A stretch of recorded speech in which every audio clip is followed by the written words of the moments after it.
सास की जादुई शक्ति। कौशल्या ने एक रात सपना देखा। कौशल्या राजपूत, तुमने किए हैं जीवन में अच्छे अच्छे कर्म, इसलिए अब से जब तुम चाहो गायब हो सकती हो, जिसके लिए तुमको सिर्फ चुटकी बजानी होगी और चुटकी बजाते ही तुम गायब।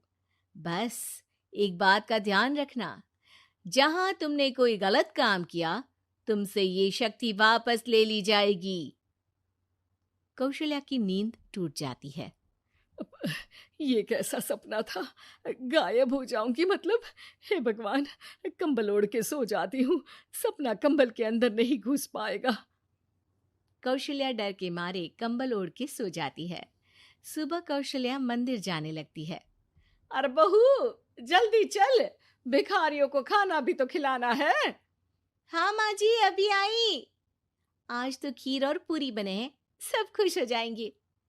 दोनों सास बहू कार से खाने का सामान लेकर मंदिर पहुंचते हैं और भगवान की आराधना के बाद मंदिर के बाहर बैठे भिखारियों को खाना खिलाने लगते हैं। दीदी, आप हर हफ्ते आते हो, इतना सारा करते हो हम लोगों के लिए। मैं आपके लिए रोज अलग से दुआ मांगता हूँ। ये तो फर्ज है हमारा। दीदी, थोड़ी पैसों की मदद हो जाती तो अच्छा होता। बड़े चौराहे पे मेरी बीवी भीख मांगती है, उसका इलाज करवाना है, 100-200 रुपए लग जाएंगे। कौशल्या उसी वक्त भिखारी को 500 का नोट दे देती है और दोनों सास बहू वहां से लौटने लगती हैं। तभी कौशल्या को कोई शंका होती है। अब बहू रुक, तो मैं अभी आई। कौशल्या वापस वहीं जाती है तो देखती है कि भिखारी वहां है ही नहीं। कौशल्या को रात का सपना याद आता है। वो चुटकी बजा के गायब हो जाती है और सीधे भिखारी के पास पहुंचती है, पर भिखारी को वो दिखाई नहीं देती। कौशल्या देखती है कि भिखारी उन पैसों से शराब खरीद रहा है और कौशल्या उसे वहीं एक चांटा मारती है। अरे कौन है बे? एक और चांटा पड़ता है। अरे कौन है? कौन है? हिम्मत है तो सामने आओ। भिखारी को झूठ बोलने पर तड़ातड़ चांटे पड़ते हैं। वो वहां से भाग खड़ा होता है। कौशल्या चुटकी बजा के वापस बहू के पास आ जाती है और मन ही मन सोचती है, ऐसे तो मैं कितने गलत काम रोक सकती हूँ, कितनी ताकतवर हूँ मैं, किसी को पता भी नहीं चलेगा। सासू माँ, आप क्या सोच रही हो? अब कुछ नहीं, कुछ भी तो नहीं। ठीक है, मुझे ना थोड़े पैसों की जरूरत थी। मेरे कजिन भाई है ना, उनकी तबीयत थोड़ी इधर उधर हो रही है। वो तो खुद से नहीं कहेंगे कि पैसे दे दो, पर बहन होने के नाते मेरा तो फर्ज बनता है ना कि भाई की मदद करूं। अरे हाँ हाँ, ले जाना पैसे। पैसे इसीलिए तो कमाते हैं कि जरूरत में काम आ सके। घर पहुंच के कौशल्या अपनी बहू को 10,000 रुपए दे देती है। कब जाएगी तुम मायके? कल शाम की ट्रेन है। दोनों काम में लग जाती हैं। तभी काम वाली दीदी वहां आती है। आज ना मैं आप लोगों के लिए पनीर बनाऊंगी। ठीक है, मंगवा लेती हूँ पनीर। पड़ोस की दुकान वाला पनीर दे जाता है और काम वाली बाई पनीर से रेसिपी बनाने लगती है। आज अपनी सुपर पावर काम वाली बाई पे ट्राई करती हूँ, देखूं तो सही किचन में करती क्या है ये। सास चुटकी बजा के गायब हो जाती है और किचन में पहुंचती है। बाई को खबर भी नहीं है कि कौशल्या भी किचन में ही है। आज तो मैं भी पनीर की सब्जी बनाऊंगी रात को अपने घर, और थोड़ा सा घी भी रख लेती हूँ। वैसे भी कौशल्या बुढ़िया खा खा के मोटी हो गई है। कौशल्या बाई की चोरी पकड़ लेती है और गुस्से में बाई की चोटी ऊपर उठा देती है। बाई को समझ भी नहीं आता कि उसकी चोटी खड़ी कैसे हो गई। वो डर के मारे चीख पड़ती है। बहू भागते हुए किचन में आती है। अरे क्या हुआ? ये तुम्हारी चोटी खड़ी कैसे है? करंट लग गया है क्या? पता नहीं, शायद किचन में ना भूत है। बाई वहां से भाग खड़ी होती है और कौशल्या चुटकी बजा के अपने कमरे में टीवी देखने लगती है। बहू वहां जाती है। माँ जी, किचन में ना भूत है, बाई भाग गई। अरे भागने देना, भूत का तो पता नहीं, किचन में चोर जरूर था और वो थी अपनी काम वाली। अच्छा हुआ चली गई। बहू को कुछ समझ नहीं आया। उसने किचन में जो देखा उसके सदमे में जो थी वो अभी तक।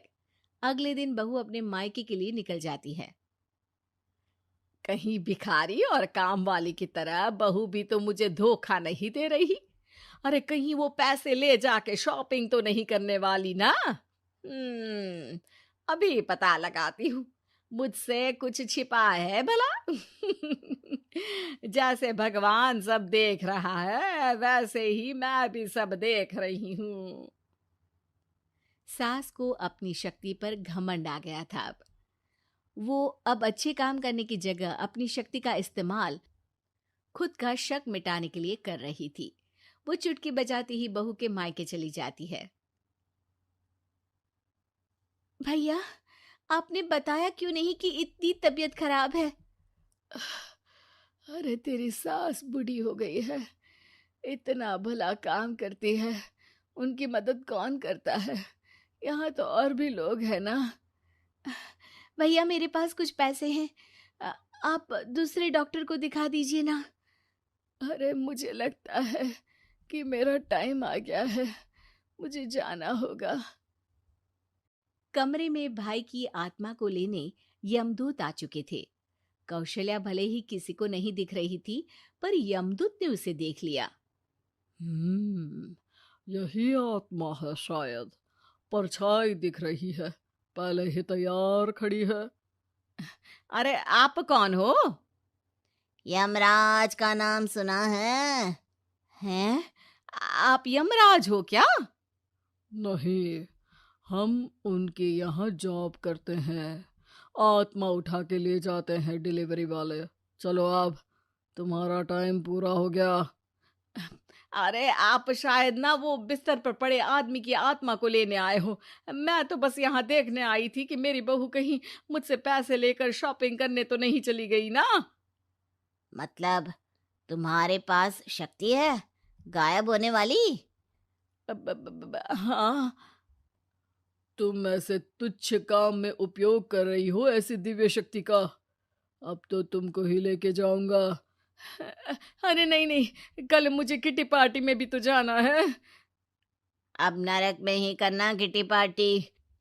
नहीं नहीं नहीं। 3 बार नहीं क्यों बोल रही हो? टीवी सीरियल चल रहा है क्या एकता कपूर का? अरे प्लीज मुझे जाने दो। आप तो उस बीमार आदमी की आत्मा को लेने आए थे ना। गलत डिलीवरी करोगे तो यमराज डांटेगा ना। बात तो सही कर रही हो, पर हमको उस पे दया आ गई। अभी उसकी उम्र ही क्या है, पर कुछ तो लेके जाना पड़ेगा ना। एक काम करो, अपनी शक्ति दे दो, गायब होने वाली। हैं? अरे क्यों? तुम पृथ्वीलोक का भ्रष्टाचार रोक सकती थी, चोरी रोक सकती थी, अरे कोरोना रोक सकती थी, पर तुमने अपनी बहू की जासूसी करना शुरू कर दिया। अरे लेकिन किंतु परंतु। यमदूत सास की शक्ति लेके वापस चले जाते हैं। कौशल्या की परछाई हवा से नीचे गिरती है और जमीन पे आते आते कौशल्या का शरीर सामने आ जाता है। अरे लग गई, कितने ऊपर से फेंका। माँ जी, आप यहाँ ऊपर से कैसे गिरी? अरे समधन जी, आप अचानक कमरे में। सब घबरा जाते हैं। सास बहू को सारी बात बता देती है। ये लो आपके 10,000 रुपये। आपको मुझ पे इतना भी भरोसा नहीं है? अरे बहन, मुझे दर्द नहीं हो रहा है, अब अचानक से सब अच्छा होने लगा है। अरे तो फिर बिस्तर से उठ जाओ और मुझे लेटने दो। गिरी हूं ऊपर से तो पूरा बदन दुख रहा है। भाई को तो यमदूत ठीक करके जाते हैं, पर कौशल्या देवी दर्द के मारे बिस्तर पर आ जाती हैं।